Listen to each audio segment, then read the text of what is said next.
Yeah. Best believe I'm about to make it, that's my fate now, At the bank, 100 mil in my face now, yeah. Life's a bitch, she my motherfucking date now, yeah. To the snakes, man, what y'all finna say now? You said I wouldn't make it, I'm here, explain how. The girl that rejected me want me, it's too late now, a million. Yo. Excuse me. Cut. Yo, what's good? You already know it's me, your boy, Bakerboy. The greatest photographer you know over here having technical difficulties. Voice difficulties and shit.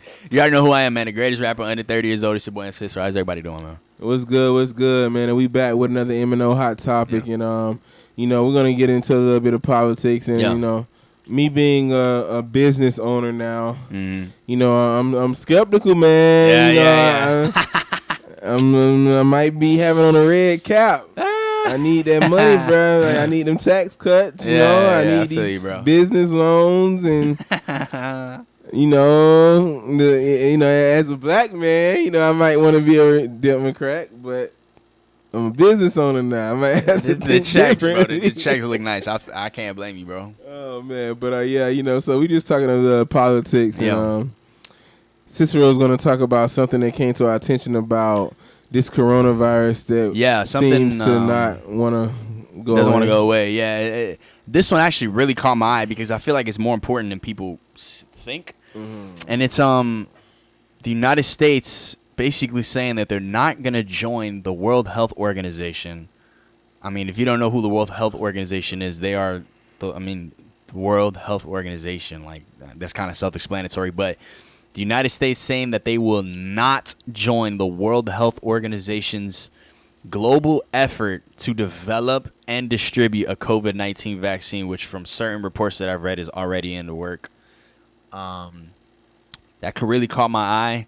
I know Trump doesn't exactly like the World Health Organization, and from what I'm reading from this article that I read to you off camera, Trump has criticized the World Health Organization over being a very China-centric kind of organization, and that having that China-centric response to the pandemic. And for anybody who follows politics, it's pretty obvious that Trump doesn't like China, and he's not. He's a very anti-China kind of guy.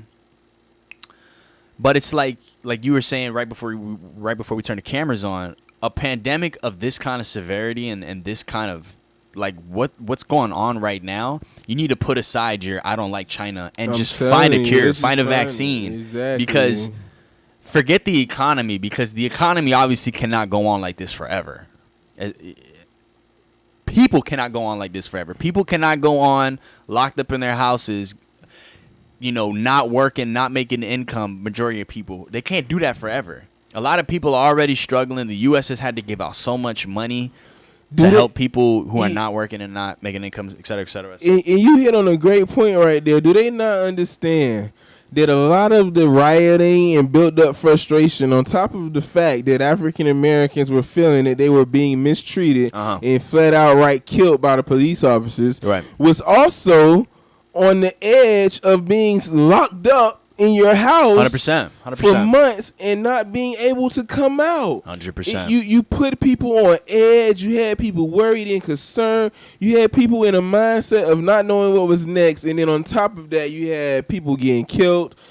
That made it even worse. It felt like horror. You know what I mean? Yeah. It felt like we were sitting ducks. You couldn't go nowhere. Like, you have to do something to make this right. Yeah. You know what I mean? Like, cutting a little check, that you're going to cut a couple more, ain't really like, which doesn't seem like it's going to happen right now, despite what Trump has said. What I think has been Trump, or I'll just say the government's biggest economical mistake during this whole pandemic. Economically, I'm talking about. You look at other countries are still handing out their versions of their stimulus checks, because it's not all $1,200 for everybody in the world. It's only for America, and we got it once. But other countries are doing their versions of the stimulus checks. But, for example, a country like Canada is giving $2,000 a month. Not a one-time payment of $1,200 like we got. They're getting $2,000 a month, and they're getting what's called a rent pause. For people out there who don't know what a rent pause is, it's, okay, you don't have to pay rent during this pandemic, because rent costs a lot of freaking money. A lot of money. Like, rent costs pretty much $2,000 in a lot of places here in Florida. And I can only imagine other places in the country. In America, we got a $1,200 payment one time, and we have not got a single bill pause. You still got to somehow pay your bill for your car. Still got to pay your apartment or your house, whatever the case may be. You still have to pay this without any extra assistance from the government. While a lot of these people are trying to pay all that stuff while not working and making any income, they're getting no help from the government. That is adding to all of the frustration and just piling onto all of the frustration on top of being locked up in their houses. Because, look, if you handed people, it don't even got to be $2,000 a month. You could do the $1,200. If you did that monthly and put rent pauses on everything, the economy would be a lot more stable. I don't know why that's so hard for the Trump administration to realize. And my whole thing is, just like you said, how do you expect people to come out of debt when they're building so much debt? When they're building debt and you're not waiting to get out of debt, you know? And they're building debt because of your lack of action. Because you're not doing anything to make this vaccine feel like it has any chance of going away anytime soon. And that part right there is the most troubling part about the whole thing. Yeah. You know, at what point does, let's just get this, right, come into play? Like, do it the right how does way. that just not come into your head? Let's just get it right this time. Get it out of here. Let's go back to normal. Like, all of this pointing the fingers when hating China, and I don't understand that when the goal is to just get it right, so. My grandpa once told me when I was a young kid.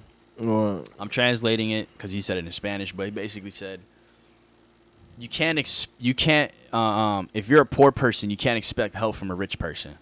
I believe that. You can't do that because the rich person doesn't know really what you're going through. They don't know what you're going through. You know what I mean? Like, what a lot of people in this country are going through. Let me tell you something. If the president was just as poor or as middle class as the people who are in America right now, this problem would have been gone months ago. He's been rich his whole life. You know what I mean? Trump is not being affected. Forget Trump. The government, politicians, all these rich people, they don't care because they're not being affected by any of these stuff. Not at all. This doesn't hurt them. So why, as a rich person, and look at it from their point of view, as messed up as it might be, but that's why everybody says politicians are messed up people. Why should a rich person give a damn about helping you when he's perfectly fine? Why you can't expect him to feel like, oh my God, I need to help these people. I'm fine. Like, that's your problem. That's how they look at it. They're a human being at the end of the day. You know what I mean? Definitely. And not everybody's a selfless human being. A lot of people at the end of the day, they just care about them and their families. They don't give a damn what you're going through. That's your problem. Definitely. Guarantee you, if we had a middle class president running the country right now, this problem would have been gone months ago because it would have been affecting him too. 100%. I totally agree. I can't even argue with that. So you guys let us know what you guys think about Trump and his decisions to not want to take part in efforts that will. Don't seem like he want to take part in anything right now. Well, yeah, that too. But, finding a cure, we just feel like they're not making the right steps and doing what it takes to get us there, because I feel like we should have been there. With the technology that we have, when it's time to go catch somebody, we can find them in a hole in their own country, where they got money, where they're rich, in minutes. And we could go over there and find them. We could be able to find a cure for this disease. So with the whole world working on it, man, like, it don't make no sense. It don't make any sense. So you guys let us know what you think. Me and Cicero will be out with another M&O podcast, and once again, you can find me. My Instagram is more live than you. Facebook, Mr. Rondell Forbes. Yes, I don't know where they can find you at. Mr. You can Cicero. find me on every single streaming platform. Young Cicero, YOUNGCICERO. Go stream the boy, because I'm on the come up right now. The train is on the tracks right now. It's coming fast. If you're not in the way, or if you're not on the train, you might as well get out the way, because I run everybody over. So YOUNGCICERO, 2 O's at the end on every social media platform. You can find me at, man. You already know. We out. Yeah. Best believe I'm about to make it, that's my fate now, At the bank, 100 mil in my face now, yeah. Life's a bitch, she my motherfucking date now, yeah. To the snakes, man, what y'all finna say now? You said I wouldn't make it, I'm here, explain how. The girl that rejected me want me, it's too late now. $1 million to brief, the only way I catch a case now. Me and mama used to struggle, but we straight now.